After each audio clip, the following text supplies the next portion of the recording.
الحمد لله وحده والصلاة والسلام على من لا نبي بعده وعلى آله وأصحابه الذين أوفوا عهدا ولعنة الله على أعدائهم الذين اتخذوهم غرضا بعدا. أما بعد فأعوذ بالله من الشيطان الرجيم. بسم الله الرحمن الرحيم.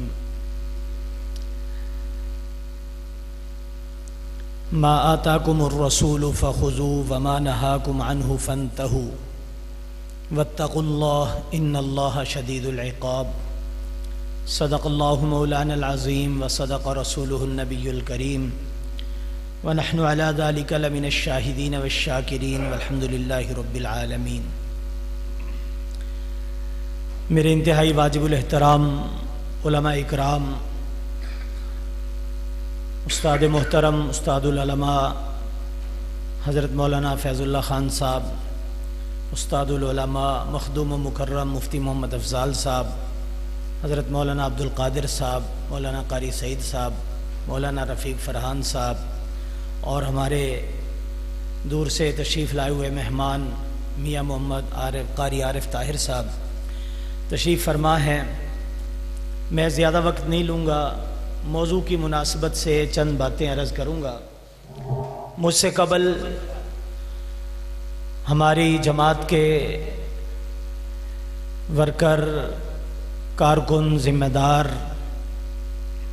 خدمات سیدنا عثمان پہ بہت پیاری گفتگو کر چکے ہیں. یقیناً اسلام کے اندر حضرت عثمان رضی اللہ تعالیٰ عنہ کی خدمات اتنی زیادہ ہیں کہ شاید ہی خدمات کے باب میں کسی اور کو اتنا موقع میسر آیا ہو. میں بلا تمہید عرض کروں گا، نبی پاک صلی اللہ علیہ وسلم نے جب اسلام کا اعلان فرمایا، سیدنا صدیق اکبر رضی اللہ تعالیٰ عنہ مسلمان ہوئے. سیدنا صدیق اکبر اپنی پہلی کمائی میں جن 6 آدمیوں کو مسلمان کر کے لائے، وہ 6 کے 6 عشرہ مبشرہ ہیں، اور ان میں حضرت عثمان رضی اللہ تعالیٰ عنہ کا نام ہے. عام لوگوں کا اسلام کو قبول کر لینا، عام لوگوں کا اس دائرہ اسلام میں داخل ہو جانا، عام لوگوں کا نئی تعلیمات، نئے مذہب، نئی کتاب کو قبول کر لینا یہ آسان ہوتا ہے. لیکن اشرافیہ، خواص، مالدار، تاجر قسم کے لوگ، بڑے لوگ، وہ ایک نئے دین کو، نئے مذہب کو، نئے منشور اور دستور کو قبول کر لیں، یہ انتہائی مشکل ہوتا ہے. اور پھر وہ زمانہ ایسا تھا کہ جس میں جو اسلام قبول کرتا اس پر ستم کے پہاڑ توڑے جاتے. یہی حضرت عثمان رضی اللہ تعالیٰ عنہ کے ساتھ ہوا. چٹائی کے اندر لپیٹ دیا جاتا اور لپیٹ کر دھونی دی جاتی، کہا جاتا یا تو کلمہ اسلام کو چھوڑ دو یا پھر اسی طرح سزا برداشت کرتے رہو. عثمان بن عفان نے کہا کہ میں اسی طرح سزا برداشت کر لوں گا، میں ظلم و ستم برداشت کر لوں گا، لیکن کلمہ اسلام کو چھوڑنے کے لیے میں تیار نہیں. تو حضرت عثمان رضی اللہ تعالیٰ عنہ مکے کے اندر ذوالہجرتین 2 ہجرتیں کی ہیں. حضرت ابو بکر کو 1 ہجرت کا شرف حاصل ہے. خود نبی پاک صلی اللہ علیہ وسلم نے 1 ہجرت فرمائی ہے. تمام صحابہ وہ 1 ہجرت کے حامل ہیں، لیکن حضرت عثمان رضی اللہ تعالیٰ عنہ 2 ہجرتیں کرنے والے ہیں. قرآن میں جہاں بھی ہجرت کا تذکرہ آئے گا، جہاں بھی قرآن میں ان الذین آمنوا والذین ہاجروا کا لفظ آئے گا، جہاں بھی ہجرت کرنے والوں کو انعام ملتا ہوا نظر آئے گا. باقی صحابہ کو سنگل انعام ملے گا. حضرت عثمان اسلام میں وہ واحد شخصیت ہیں جن کو ڈبل انعام ملے گا، 2 ہجرتوں کا انعام ملے گا. اور حضرت عثمان کی خدمات آپ دیکھیں. میں مختصراً اپنے موضوع کی طرف آنے کے لیے ذرا تھوڑا سا گراؤنڈ بنا رہا ہوں. حضرت عثمان کی خدمات، حضرت عثمان رضی اللہ تعالیٰ عنہ نے جو اسلام کے لیے قربانیاں دی ہیں، خدمات کی ہیں. نبی پاک صلی اللہ علیہ وسلم کے دور کی فتوحات حجاز مقدس میں بند تھی. حضرت ابو بکر صدیق کے دور کی فتوحات فتنوں کی سرکوبی اور شام اور ایران کے اندر داخل ہونے تک تھی۔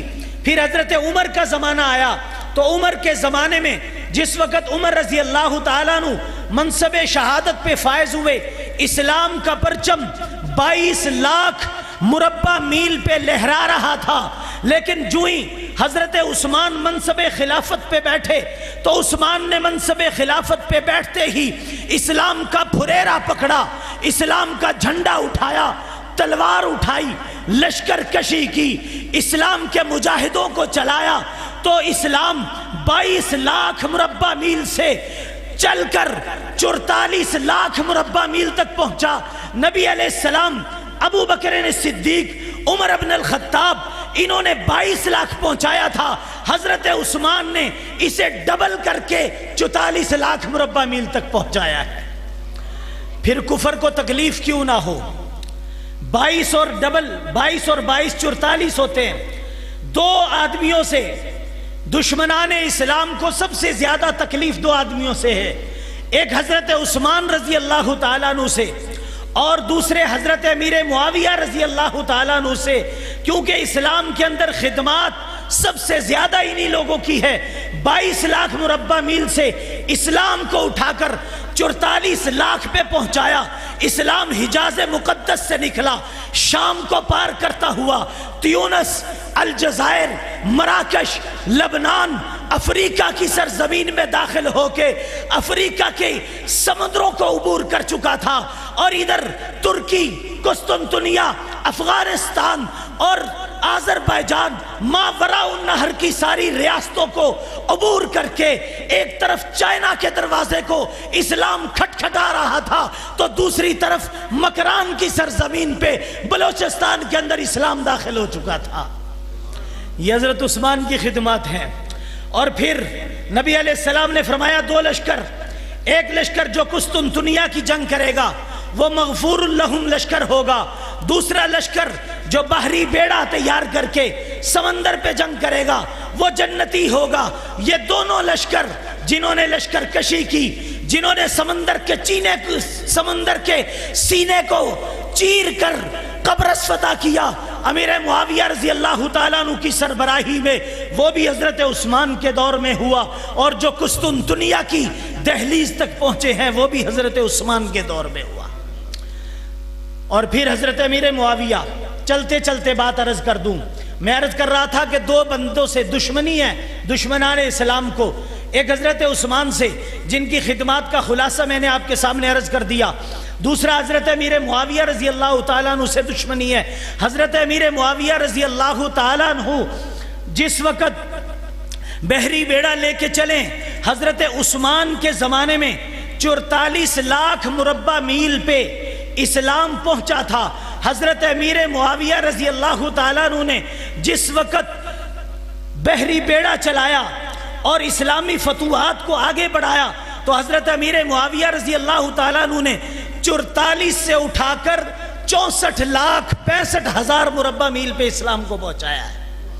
حضرت علی کے زمانے میں تو فتوحات رک گئی تھی، درمیانی سازشیں اور شورشیں اتنی زیادہ تھی کہ حضرت علی ایک اینٹ بھی جگہ فتح نہ کر سکے اندرونی خلفشار کی وجہ سے، لیکن جب حضرت حسن نے صلح کا ہاتھ حضرت امیر معاویہ کے ہاتھ میں دیا ہے تو پھر اسلام 44 لاکھ سے 64 لاکھ پہ پہنچا ہے۔ تو جتنی خدمات پچھلے صحابہ نے کی تھی اتنی خدمات اکیلے حضرت امیر معاویہ رضی اللہ تعالیٰ عنہ کی ہیں۔ پھر دشمنان اسلام حضرت امیر معاویہ کو گالیاں کیوں نہ دیں، انہیں تو تکلیف ہے، ان کی کمر میں خنجر گھونپا ہے امیر معاویہ رضی اللہ تعالیٰ عنہ نے، ان کا منہ توڑا ہے امیر معاویہ رضی اللہ تعالیٰ عنہ نے، ان کی ساری سازشوں اور طاقتوں کو پاؤں کے نیچے کچلا ہے امیر معاویہ رضی اللہ تعالیٰ عنہ نے۔ اس لیے یہ لوگ حضرت عثمان کے بھی دشمن ہیں اور حضرت امیر معاویہ رضی اللہ تعالیٰ عنہ کے بھی دشمن ہیں۔ تو اسی دشمنی کے اندر ملک پاکستان میں عید غدیر کے نام سے عید منائی جاتی ہے۔ 18 ذی الحج کو حضرت عثمان رضی اللہ تعالیٰ عنہ کی شہادت کی خوشی میں، میں کہتا ہوں یہ عید غدیر نہیں ہے، یہ عید غدر ہے، یہ عید غدر ہے۔ سبائیوں نے جو سازش کر کے حضرت عثمان کو 18 ذی الحجہ کو شہید کیا تھا، یہ عید غدیر نہیں مناتے، یہ عید غدر مناتے ہیں کہ ان کی غداری، ان کی سازش، ان کا منصوبہ، ان کا پلان کامیاب ہوا، حضرت عثمان رضی اللہ تعالیٰ عنہ شہید کر دیے گئے۔ یہ آج تک جشن منا رہے ہیں۔ لوگ کہتے ہیں کہ حضرت عثمان کے قاتلوں کا پتہ نہیں چلا، تاریخ لکھتی ہے، کتابیں لکھتی ہیں حضرت عثمان رضی اللہ تعالیٰ عنہ کے قاتلوں کا پتہ نہیں چلا۔ اللہ رب العزت نے عثمان رضی اللہ تعالیٰ عنہ کے قاتلوں کو واضح کر دیا ہے کہ جو عید غدیر مناتا ہے 18 ذی الحج کو عثمان رضی اللہ تعالیٰ عنہ کی شہادت پہ، یہی قاتل ہے، یہی قاتل ہے، یہی سازشی ہے، اور یہی پلینر ہے، اور یہی اسلام کا دشمن ہے جو اسلام کے تیسرے خلیفہ کو شہید کر کے خوشیاں منا رہا ہے۔ تو بہرحال بنیاد اس کی یہ بتلائی جاتی ہے کہ نبی پاک صلی اللہ علیہ وسلم نے فرمایا تھا من کنت مولاہ فعلی مولا۔ ایک تو حدیث کے اندر تحریف کی جاتی ہے کہ حدیث من کنت مولاہ فعلی مولا ہے، فہذا علی مولا حدیث نہیں ہے، حدیث ہے من کنت مولاہ فعلی مولا، کہ جس کا میں مولا اس کا علی مولا۔ تو محدثین نے اگرچہ اختلاف کیا ہے، لیکن اکثر محدثین کی رائے یہی ہے کہ یہ حدیث صحیح ہے، نبی پاک صلی اللہ علیہ وسلم کا یہ فرمان درست ہے اور حضرت علی رضی اللہ تعالیٰ عنہ کی فضیلت میں ہے۔ لیکن میں اس کا پس منظر، قرآن پاک کا شان نزول ہوتا ہے اور احادیث کا شان ورود ہوتا ہے، پس منظر اس کا یہ ہے کہ نبی پاک صلی اللہ علیہ وسلم نے مدینے سے حضرت علی کو یمن کا گورنر بنا کے بھیجا تھا، یمن کا گورنر بنا کے بھیجا تھا، اور بھیجتے ہوئے دعا کی تھی یا اللہ مجھے اس وقت تک موت نہ دینا جب تک دوبارہ میں علی کو نہ دیکھ لوں اور علی مجھے نہ دیکھ لے۔ ایسی محبت اور ایسا پیار تھا۔ بہرحال حضرت علی یمن میں چلے گئے، وہاں جا کے حضرت علی چونکہ گورنر تھے اور ذمہ دار تھے، حضرت علی رضی اللہ تعالیٰ عنہ نے مال غنیمت تقسیم کی، تو مال غنیمت کی تقسیم میں کچھ صحابہ کو اختلاف ہو گیا۔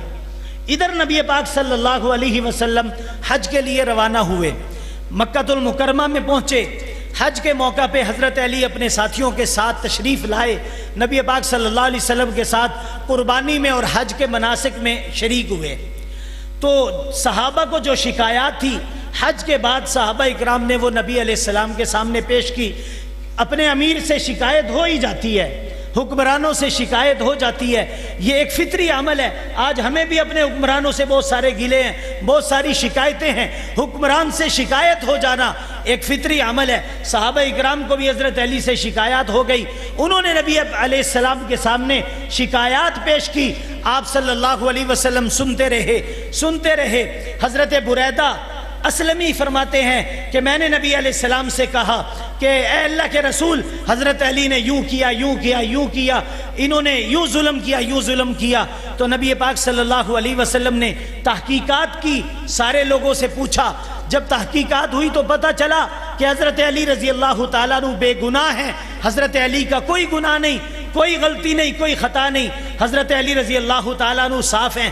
تو بریدہ کہتے ہیں میں حضور کے پاس بیٹھ کے بات کر رہا تھا تو آپ صلی اللہ علیہ وسلم نے فرمایا کہ الستو کنت اولا بالمؤمنین، کیا میں مومنین کا محبوب نہیں ہوں؟ تو میں نے کہا جی ہاں، نعم یا رسول اللہ۔ تو آپ صلی اللہ علیہ وسلم نے فرمایا من کنت مولاہ فعلی مولا، جس کا میں مولا ہوں، جس کا میں محبوب ہوں، تو علی بھی اس کا محبوب ہونا چاہیے، علی بھی اس کا دوست ہونا چاہیے۔ نبی علیہ السلام نے پھر ظہر کی نماز کے بعد خطبہ دیا، اور خطبہ دے کر اس خطبے کے اندر بھی یہ حدیث ارشاد فرمائی من کنت مولاہ فعلی مولا، جس کا میں مولا اس کا علی مولا۔ حدیث کا ترجمہ یہ ہے کہ جس کا میں دوست ہوں اس کا علی بھی دوست ہے، جو مجھے دوست رکھتا ہے وہ علی کو بھی دوست رکھے، جو مجھ سے پیار رکھتا ہے وہ علی سے بھی پیار کرے، جو مجھ سے موالات رکھتا ہے وہ علی المرتضیٰ سے بھی موالات رکھے۔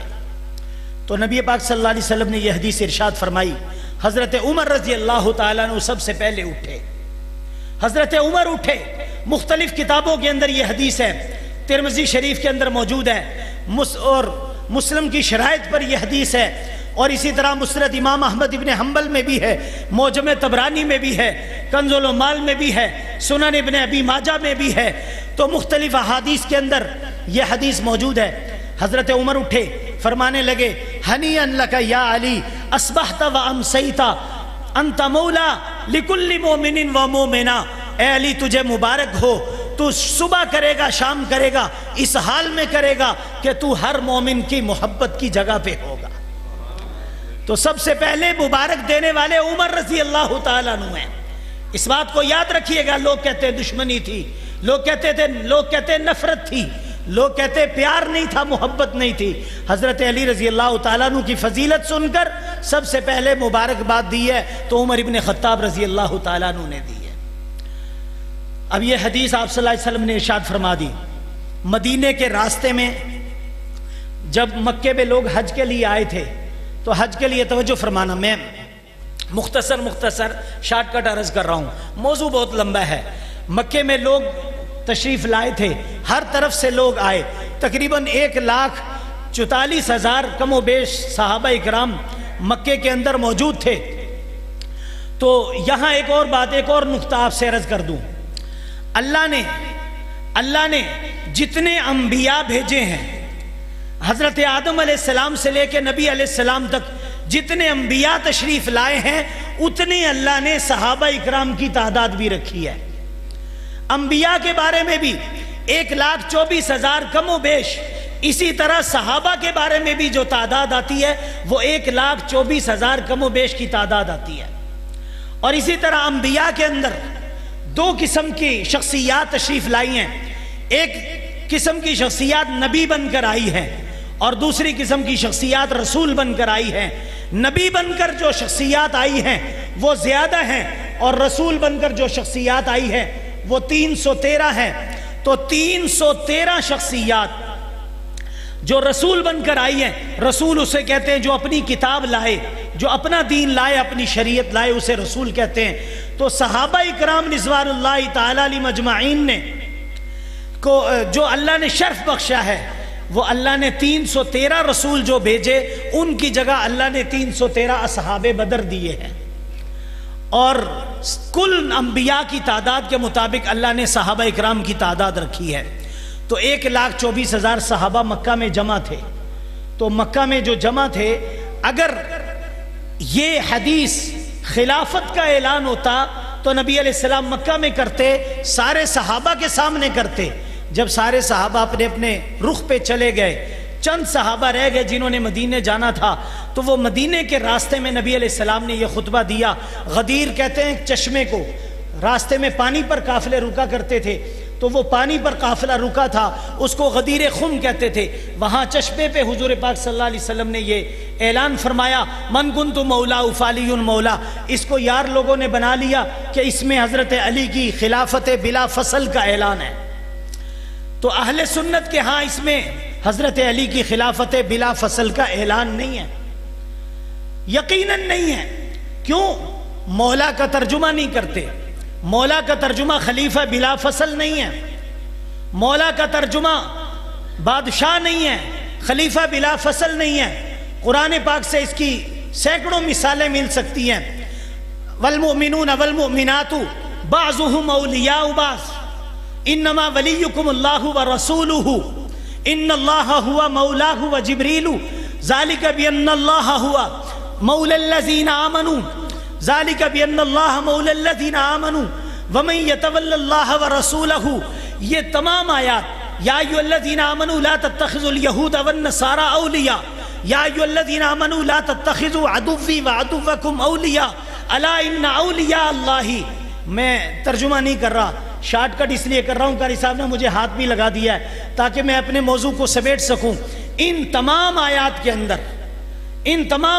اندر مولا کا جو لفظ استعمال ہوا ہے, یہ ولی کا لفظ ہو, مولا کا لفظ ہو, اولیاء کا لفظ ہو, یہ تمام کے تمام الفاظ ایک ہی عربی مادہ سے ہیں اور ان کا ایک ہی معنی ہے. اور قرآن پاک میں اکثر الفاظ جو استعمال ہوئے ہیں وہ مددگار کے لیے استعمال ہوئے ہیں, مددگار کے لیے استعمال ہوئے ہیں, خلیفہ بلا فصل کے لیے استعمال نہیں ہوئے.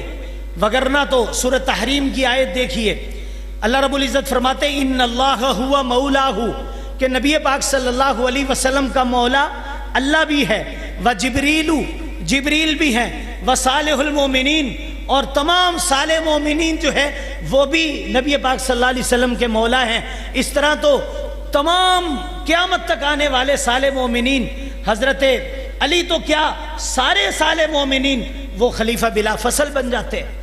تو اس لیے اس کا معنی خلیفہ بلا فصل نہیں ہے، اور نہ ہی کسی نے نبی پاک صلی اللہ علیہ وسلم کے زمانے میں ہو یا نبی پاک صلی اللہ علیہ وسلم کے زمانے کے بعد ہو اس کا معنی خلیفہ بلا فصل نہیں لیا۔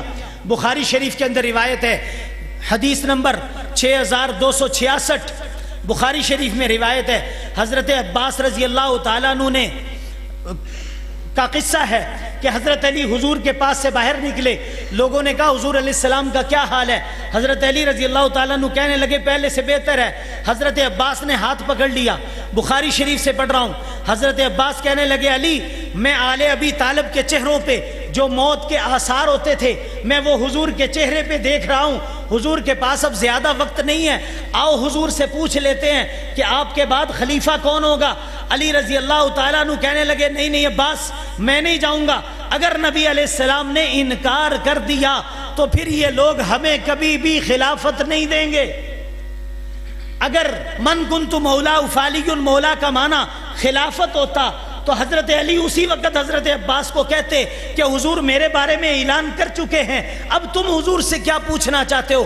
حالانکہ حضرت علی نے یہ نہیں فرمایا، حضرت علی نے فرمایا کہ عباس اگر حضور نے انکار کر دیا تو یہ لوگ کبھی بھی ہمیں خلافت نہیں دیں گے۔ تو حضرت علی نے جانے سے انکار کر دیا۔ اگر اس کا معنی خلیفہ بلا فصل ہوتا حضرت علی اس وقت فرماتے۔ اگلی بات بخاری شریف کے اندر روایت ہے کہ حضرت ابو بکر صدیق رضی اللہ تعالیٰ عنہ کو حضرت علی نے بلایا، حضرت علی نے بلایا تو حضرت عمر کہنے لگے کہ ابو بکر اکیلے نہ جانا، ابو بکر کہنے لگے نہیں میں تو اکیلا جاؤں گا۔ حضرت ابو بکر حضرت علی کے پاس اکیلے چلے گئے، اکیلے دونوں بیٹھ کے ملاقات کر رہے ہیں، باتیں کر رہے ہیں۔ حضرت ابو بکر سے کہنے لگے، بخاری شریف میں روایت موجود ہے، ابو بکر صدیق رضی اللہ تعالیٰ عنہ سے کہنے لگے کہ ہم بھی معاشرے کا ایک اہم رکن تھے، اہم لوگ تھے، خلافت کے معاملات میں ہم سے بھی مشورہ کیا ہوتا، ہمیں بھی بلا لیا ہوتا۔ تو حضرت ابوبکر صدیق نے کہا کہ پیارے علی بھائی یہ سب اتنا آنن فانن ہوا کہ ہمیں خود پتہ نہیں تھا کہ اس قدر اچانک یہ سارے معاملات طے ہو جائیں گے۔ بہرحال گلے شکوے جو تھے دونوں کے دور ہوئے تو ظہر کی نماز پڑھی، حضرت علی نے ابو بکر کے پیچھے پڑھی، ابو بکر نے نماز پڑھائی، نماز کے بعد ابو بکر ممبر پہ بیٹھے، حضرت علی رضی اللہ تعالیٰ نے فرمایا ابو بکر اپنا ہاتھ دیجئے میں آپ کے ہاتھ پہ بیعت کرتا ہوں۔ تو بخاری شریف کے اندر حضرت علی رضی اللہ تعالیٰ عنہ نے حضرت ابو بکر کے ہاتھ پہ بیعت خلافت کی ہے۔ اگر اس حدیث کا معنی من کنت مولا فعلی مولا کا معنی خلیفہ بلا فصل ہوتا، جیسا کہ اذان کے اندر بھی یہ لوگ کہتے ہیں، تو حضرت علی حضرت ابو بکر سے یہ کہتے کہ تمہارے سامنے تو حضور نے کہا تھا من کنت مولا فعلی مولا، پھر تم نے مجھے خلافت کیوں نہ دی، پھر تم خلافت کے والی بن کر کیوں بیٹھ گئے؟ پھر اس کے بعد حضرت عمر کا زمانہ آیا، حضرت ابو بکر صدیق نے وصیت لکھ دی کہ میرے بعد خلیفہ عمر ہوں گے، اس تاریخ الخلفاء کے اندر موجود ہے۔ حضرت عثمان وصیت لکھنے والے تھے، حضرت عثمان ابو بکر صدیق کی وصیت لے کر مجمع عام میں پہنچے، وہاں حضرت علی بھی موجود تھے۔ حضرت عثمان کہنے لگے کہ ابو بکر کی وصیت پڑھنے لگاؤں، حضرت علی کھڑے ہو گئے، کہنے لگے اگر ابو بکر صدیق نے عمر کے علاوہ کسی اور کو خلیفہ بنایا ہے تو ہم کبھی بھی اس کو تسلیم نہیں کریں گے۔ یہ کہنے والے کون ہیں؟ علی المرتضیٰ ہیں، جن کے بارے میں کہتے ہیں جی خلافت غصب کر لی گئی، ظلم ہو گیا۔ عید غدیر آپ اس کو معمولی سمجھتے ہیں، عید غدیر معمولی نہیں ہے، عید غدیر حدیث میں تحریف ہے، عید غدیر خلفاء الثلاثہ کا انکار ہے، عید غدیر بدعت ہے، عید غدیر کئی احادیث کا انکار ہے، عید غدیر نبی پاک صلی اللہ علیہ وسلم پہ بہتان ہے، عید غدیر پروردگار عالم پہ بہتان ہے، عید غدیر ایک دشمنان اسلام کا ایسا حربہ ہے کہ جو حضرت عثمان کی شہادت کے دن جس میں انہوں نے جانے انجانے میں حضرت علی کی محبت میں سنیوں کو بھی انہوں نے شامل کر لیا ہے۔ تو اس لیے یہ عید غدیر کی حقیقت ہے کہ من کنت مولا فعلی مولا کی بنیاد پہ عید غدیر منائی جاتی ہے، لیکن اس کا معنی یہ نہیں ہے کہ جو معنی یہ لوگ کرتے ہیں من کنت مولا فعلی مولا کا معنی میں نے قرآن سے بتا دیا، میں نے حدیث سے بتا دیا۔ ابو سفیان جب مسلمان نہیں ہوئے تھے، غزوہ احد کے اندر نبی پاک صلی اللہ علیہ وسلم گھاٹی میں تشریف فرما تھے، ابو سفیان گزرا، کہنے لگے تم میں محمد ہیں، حضور نے فرمایا خاموش رہو۔ کہنے لگا کہ تم میں ابو بکر ہیں، حضور نے فرمایا خاموش رہو۔ کہنے لگا تم میں عمر ہیں، حضور نے فرمایا خاموش رہو۔ جب تینوں دفعہ خاموشی کا حضور نے حکم دیا تو ابو جہل کہنے لگا کہ اعلو حبل، حبل زندہ باد، حبل زندہ باد۔ نبی علیہ السلام نے فرمایا خاموش رہو۔ پھر جب اس نے کہا کہ لنا عزا ولا عزا لکم، ہمارے پاس عزا ہے تمہارے پاس عزا نہیں ہے، حضرت عمر سے رہا نہ گیا تو حضور علیہ السلام نے فرمایا آپ جواب دو کہ اللہ مولانا ولا مولا لکم، ہمارا مولا تو اللہ ہے، تمہارے پاس مولا نہیں ہے۔ تو مولا کا معنی مددگار ہے، مولا کا معنی محبوب ہے، مولا کا معنی یہ نہیں ہے کہ خلیفہ بلا فصل ہوں۔ اور کسی بھی موقع پہ حضرت علی رضی اللہ تعالیٰ عنہ نے یا حضرت حسن نے یا حضرت حسین نے یا 12 مزعومہ ائمہ نے، جن کو یہ لوگ ائمہ تسلیم کرتے ہیں، اگر کبھی کسی موقع پہ انہوں نے اس چیز کو دلیل بنایا ہو، بنیاد بنایا ہو، تو اہل سنت مجرم ہے۔ جب کسی نے اس کو دلیل بنایا نہیں، خود حضرت علی نے دلیل نہیں بنایا تو پھر اس کے علاوہ چلو باقی صحابہ رضوان، آخری بات باقی صحابہ رضوان اللہ تعالی علیہ مجمعین تو چلو حضرت علی کی مخالفت میں تھے، تمہاری مان لیتے ہیں، حضرت علی کی مخالفت میں تھے۔